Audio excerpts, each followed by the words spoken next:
Thanks, Yas. Fabi, first of all, welcome back to the studio. Congratulations on a successful tournament. In today's game, what started at an aggressive opening from Richie fizzled out into more or less a peaceful result quite quickly. Tell us about your initial feelings after this game. Yeah, it's a good result. You know, I had black. There was a lot of people trailing me, but if I drew, then at least I couldn't be overtaken and maybe a playoff. But I was also feeling like Maxime is starting to play quite decently in the tournament. I mean, he had a bad game against me, but he's playing quite decently. So I didn't think that he would lose today. That was my feeling, at least. And Jan, and you were right about that. Yeah, that was very good. And Jan, I wasn't sure, of course, because obviously he's not in a mood where he's like, I mean, he's definitely not in a great mood in this tournament. But it looks like he played a nice game. Were you worried when he started with C5? No, actually, when he played C5, I was sure he would play the 4 knights. The 4 knights. And it's a really good opening.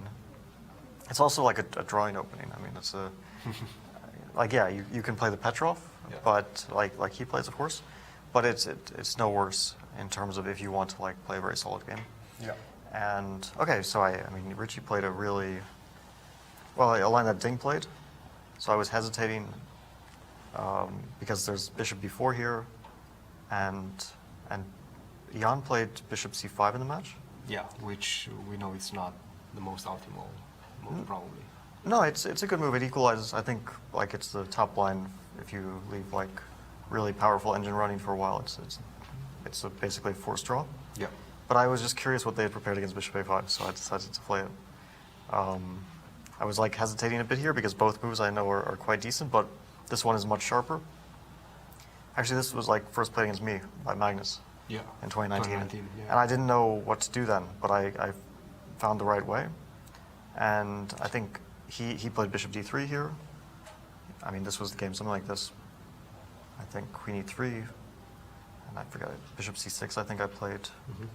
Oh no, I played Rook F8. Okay. Rook F8. And it's a forced draw as well. Queen E3 is much more dangerous. And this was played, I think a lot of games, like Jan played it, Hans played it in the Singfield Cup. Yeah. Yes, I mean, Shakrara played B6, a move which has no, like, you know, you need to create counterplay because you can't play D6 in this position, you're going to get attacked, so you need to go. And I kind of knew. But he was also spending some time up to this point. Like, it didn't feel like he prepared anything ultra sharp, ultra new. Oh, were you having the same feeling? Well, maybe he thought I would play Bishop B4 instead of this. Maybe he didn't think I would go for Bishop C5 because I think I've played Bishop B4 mostly in the past. But like we both knew this line, I'm sure. It's just that I couldn't like remember a lot of details. I mean, I remember that this is losing because of this, but this I figured out over the board against Magnus 4 years ago, so it wasn't difficult to remember. And C5, this was played I think a lot, and I think Levon played F6 against Jan. Yeah. And it's not very accurate because of this. So, like I was trying to remember this position, I was trying to figure it out. I was very happy when I found this move because the point is of Queen D7, actually I have this very nice shot Bishop G2. Ooh. And then it's some geometry. I take here and then I have Queen C2 and Queen F4. And if he takes on E6, you're a queen, and that opens up the rook. Yeah, and this at least, I wasn't sure if it's like winning or not, but okay, it's obviously not what White wants. Yeah. So he went here. I thought this was critical. I was like trying to figure this position out.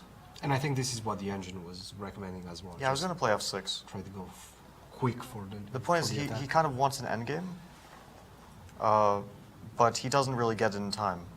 Like, and the Queen E6 is important because if I play F6 first, then he has this Bishop G5. And I can sack the exchange, I think, but I didn't believe it. I didn't believe that this was working out. Yeah. And if I take with the Queen, then yeah, now the point is that his Bishop goes to E3. It's actually a better square, and it covers the E file. And I thought it would be worse here. So you were more or less on your own at this point? You were out of your theory. I mean, like I knew the main ideas, so I was figuring it out by knowing the main ideas in the position. And Bishop G3, okay, it looked possible, but I didn't. And here I was very worried about F3. It's a very interesting move because let's say if we get this version of the endgame, I think this is not very good. I think this is a worse version. And the problem is if I go queen g6, I threaten like queen c2, but there's bishop d3. And if queen h6 or like queen f7, for example, there's c6. And this actually wins a piece on a5. Game over. And so I was like looking at this position. Queen a6, so there's no c6. And I have like... Well, I was looking at rook d7. This I thought that I get like rook d7, I mean threatens mate, and now the point is that c6, I take his rook. So I provoked it, and like rook e8 is coming. I mean, it's a very sharp position. So I was thinking that this works out, but sorry. And I think it does. I was still worried about this f3. But yeah, he didn't go for it, so I was kind of happy because I thought that this endgame, I thought there was just one subtlety, because if I play rook f8, then rook d5. And I was worried about this, because if I take with the bishop, then his pawns become very powerful. And you cannot take back because because bishop's 4. And if I take with the rook, then he takes on f6, and I don't, I need my rook on f8 to capture back. And I thought he also threatened c6 somewhere, maybe.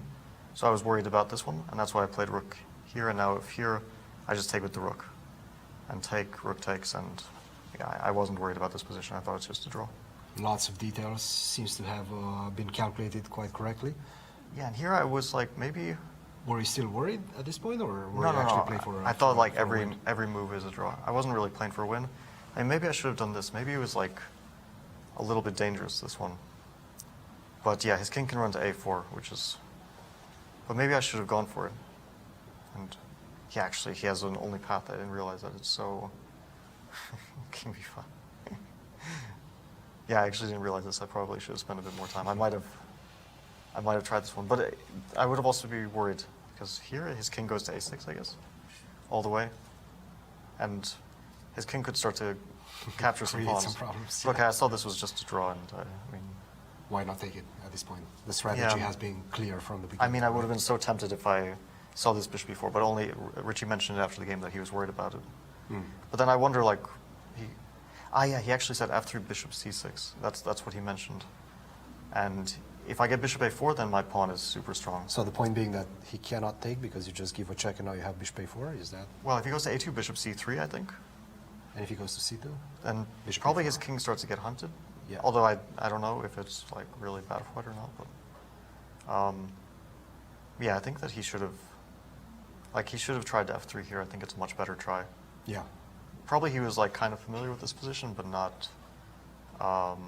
Maybe he couldn't remember the details. Well, a decent result for you, +2. It does seem like, for the most part, at least up to this point, the results are working in your favor. The last player that could potentially catch you is Anish with the white pieces, but his position is not looking very promising to play for a victory. How are you feeling right now? What's the aftermath of this tournament? What are you planning on doing later on tonight? Well, yeah, this is a good outcome, of course. This game, I mean, luck is a bit better, but I don't know. He could get ambitious, but the thing is, even if you're ambitious, you can also play for an advantage in a safe way. But I would prefer that Jan just, makes a draw. Don't try to win this. No, but I think Jan played a good game. I was actually very interested in this king h8 move. And just to stop you for a second, it does feel like the world champion Ding Liren did get a crucial last round victory with the black pieces against Bogdan Daniel Deac. Good finish for Ding Liren to wash some of his previous sins in this tournament. Yeah, I was interested in this moment because Anish played a rare line, but it's an interesting one. It's computers kind of like it for white. Yeah. And you've studied this a little bit. I remembered that a5 and white tries to play c3, and this king h8 was interesting because it's inviting bishop a6, but then it probably f5 comes. I was bishop b7, fe4, because I was looking at this queen e4, knight d4, and bishop f5. But yeah, maybe queen d1, but it's super difficult for white to go for this. Yeah. So he played knight d2. I like how Jan approached it, although the computer yeah, c3 was maybe a wrong choice. It felt a little bit like it's simplifying black's life. Yeah. Well, Fabi, thank you for joining us. Congratulations, and we'll see you soon at the closing ceremony. Thanks. Guys, back to you.